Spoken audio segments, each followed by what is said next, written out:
Hi, Tom Breyer here, professor in the School of Public Administration at the University of Central Florida. I and my family and I are at Prince William Forest Park in Dumfries, Virginia, as part of our 15-month embedded research project with the National Park Service. And I am out walking in Cabin Camp 2. And in a different video, I showed you the drive and the golf cart from the road, the entrance, driving to the Cabin Camp host cabin. And right now I'm walking in the trails inside the Cabin Camp, 138 acres or so of wilderness. You can see around me, we've got a lake, a beautiful lake. We've got beautiful ball field, which I won't show you here in this video. But I'm out walking earlier this weekend. It's a Sunday afternoon right now. We had a wedding party. About 100 or so people came and took over this camp for the weekend. The Cabin Camp is a rustic cabin camp. There are 4 different cabin units inside this Cabin Camp number 2. Each unit has a craft lodge, which I'll show you what that looks like here, and then a set of cabins which have basic amenities: a spring bed and a basic mattress that you can throw your stuff down onto. And the nights are getting cold out here, so hopefully visitors are bringing a range of other clothing items. Here we go. Every unit has a craft lodge. You can see around, it is, as it sounds, a place for groups to come together and make crafts. Some of the cabin camp unit craft lodges have a fireplace. Some of them are not working right now due to a need of repair of the chimneys in the craft lodges. Some of them are working just fine. But every unit has this kind of gathering space. So my task right now is to go through, after the campers left, I walked through a sample of cabins with them, making sure that they cleaned the cabins that they slept in and the craft lodges that they slept in. And now I'm going back through in a little bit more detail, walking cabin to cabin, making sure that they are swept, that nothing is left behind, that everything is in good repair, and so on. So I'm going to take this opportunity to show you some of the cabins. These cabins were built in the 1930s by the Civilian Conservation Corps, which was an effort by the Franklin Roosevelt administration to put able-bodied men back to work during the Great Depression, build some skills while also doing a national service of taking care of our forest land and repurposing some forest land with the intent of bringing, in this case, young people to the camp in order to experience nature. So this cabin camp was built for youth, for young people to come and experience the natural environment. So let's take a look inside one of the cabins. You can see this one has 4 cots, very basic. I haven't tried laying down on one. They're basic cots. You have some cabinets in here. It looks like whoever was in this cabin used the cots in a different pattern than they're normally used. So I'm just gonna push these back in the place where they belong.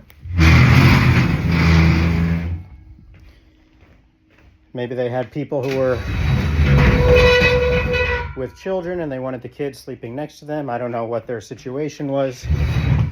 But as I said, we had about 100 people in the cabin camp this past weekend for the wedding, including families with children staying in these rustic places. Every cabin is equipped with a light bulb, a smoke detector, light switch for inside and outside, and a broom, because their job at the end of their stay is to sweep the cabin clean for the next visitors.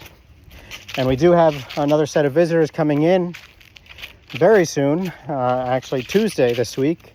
And then they're here until Thursday, and then a scout camp is coming in on Friday until Sunday. And I'm going to say that the temperatures are expected to get down into the upper 30s, mid to upper 30s overnight.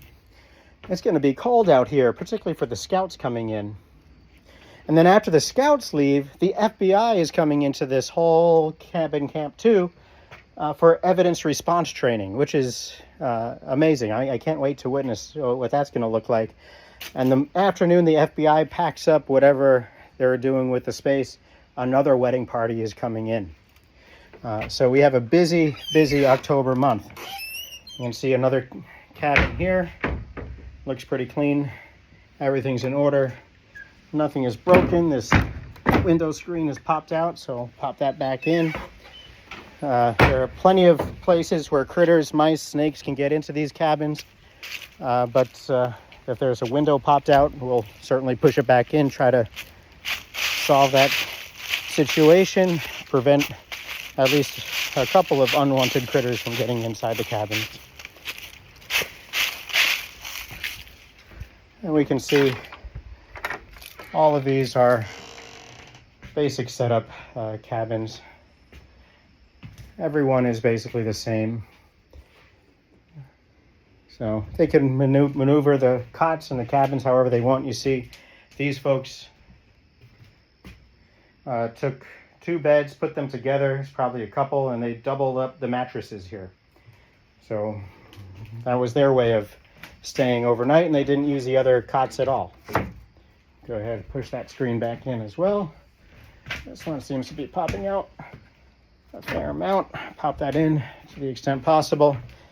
And it looks good to go for the next group. And if they want to change the sequence or the order in which the cots are set up, they can do so. So it's a pretty cool space. And at the center of all 4 units is a central dining hall, which I'll show you in another video. The central dining hall has a full catering kitchen, perfect for a large group up to 148 people, certainly good for a wedding.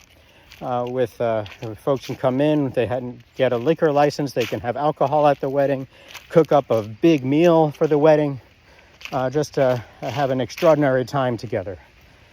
So that is the cabin camp, and you can see there are cabins going deep into the woods here, and then some more out in the open. So individuals in groups of 2 to 6 can choose if they want a little bit of privacy or if they want to be out in a more open space. That's entirely up to them. So a quick tour of the cabins, quick tour of this remarkable space, and I'll do another video a little bit later about some of the history of this place, not only the Civilian Conservation Corps, but at the outbreak of the Second World War, this space was converted for use to effectively train spies for the Second World War, part of the OSS, which I'll do another video, little history lesson on the OSS here at another time. And that will be actually the last event that we do as Cabin Camp hosts. It's a day-long event, a living history kind of demonstration of the OSS, describing the use of this space, not intended by young people, but by the preparation of individuals to go and in service of the country during the Second World War. And then after the war ended, it reverted back to a youth camp. And now it is as you see it today. A remarkable space, amazing history here. It's a real pleasure. 99% of my time here is me and my family alone, and enjoying this just wonder of nature, this oasis in the middle of the hustle and bustle of the greater Washington, D.C. area. So with that, thanks for watching.